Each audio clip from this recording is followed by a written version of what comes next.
ಶನಿವಾರ ಸಂತೆ ಸರ್ಕಾರಿ ಮಾದರಿ ಪ್ರಾಥಮಿಕ ಶಾಲೆ ಮತ್ತು ತ್ಯಾಗರಾಜ ಕಾಲೋನಿ ಪ್ರಾಥಮಿಕ ಶಾಲೆಯಲ್ಲಿ ಸುಮಾರು 300ಕ್ಕೂ ಹೆಚ್ಚು ವಿದ್ಯಾರ್ಥಿಗಳಿಗೆ ಸಮಾಜ ಸೇವಕ ಹರಪಳ್ಳಿ ರವೀಂದ್ರ ಅವರು ನೋಟು ಪುಸ್ತಕಗಳನ್ನು ವಿತರಣೆ ಮಾಡಿದರು. ಈ ಸಂದರ್ಭ ಮಾತನಾಡಿದ ಹರಪಳ್ಳಿ ರವೀಂದ್ರ, ವಿದ್ಯಾರ್ಥಿಗಳು ಗುರುಗಳ ಮಾರ್ಗದರ್ಶನವನ್ನು ಅರಿತು ಸಮಾಜದಲ್ಲಿ ಗೌರವವನ್ನು ಸಂಪಾದಿಸಬೇಕು.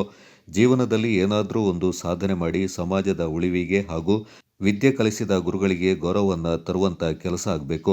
ಮೊಬೈಲ್ನಿಂದ ದೂರ ಇರುವಂತೆ ಸಲಹೆ ನೀಡಿದ ರವೀಂದ್ರ ಅವರು, ಪ್ರತಿಯೊಬ್ಬ ವಿದ್ಯಾರ್ಥಿ ಪುಸ್ತಕದೊಂದಿಗೆ ಒಡನಾಟ, ಓದುವ ಅಭ್ಯಾಸ ಇಟ್ಟುಕೊಂಡರೆ ಮಾತ್ರ ಉನ್ನತ ಮಟ್ಟಕ್ಕೆ ಏರಲು ಸಾಧ್ಯ ಎಂದರು.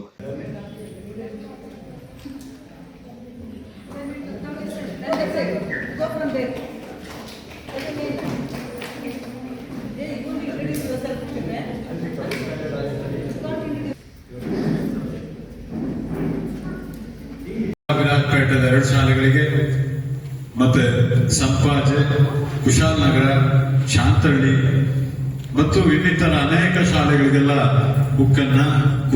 ಬರೆಯುವ ಬುಕ್ಸ್ಗಳನ್ನ ಕೊಟ್ಟಿದೆ.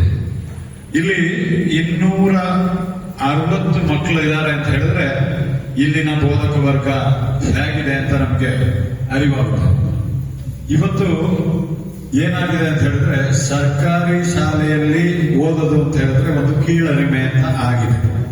ಅದನ್ನ ಹೋಗಲಾಡಿಸಬೇಕು ಅಂತ ಹೇಳಿದ್ರೆ ಈ ಶನಿವಾರ ಸಂತೆಯಂತ GMP ಬೇರೆ ವಿಚಾರಗಳಂತಲೂ ಗಮನ ಹರಿಸಿದ್ದಾರೆ ಅಂತ ಹೇಳ್ಬಿಟ್ಟು ಒಂದು ನಮ್ಮ ಶಾಲೆಯ ಪರವಾಗಿ, ನಮ್ಮ ಮುಖ್ಯೋಪಾಧ್ಯಾಯರ ಪರವಾಗಿ ನಿಮ್ಮಲ್ಲಿ ಒಂದು ವಿನಂತಿ ಸರ್. ನಮ್ಮ SDMC ಕೂಡ ತುಂಬಾ ಚೆನ್ನಾಗಿದೆ ಸರ್. ತುಂಬಾ ಹಾರ್ಡ್ ವರ್ಕಿಂಗ್ ಅಧ್ಯಕ್ಷರು ಇಲ್ಲೇ ಇದ್ದಾರೆ, ಎಲ್ಲ SDMC ಮೆಂಬರ್ಸ್ ಅಷ್ಟೇ ತುಂಬಾ ಆಕ್ಟಿವ್ ಇದ್ದಾರೆ. ಈವನ್ ಇಷ್ಟು ಸ್ಟ್ರೆಂತ್ ಆಗಲಿಕ್ಕೆ ಅವರು ಕೂಡ ಕಾರಣ. ಅವರು ಆದಷ್ಟು ಶ್ರಮ ವಹಿಸಿ ಒಂದು ಸ್ಟ್ರೆಂತ್ ತಂದಿದ್ದಾರೆ.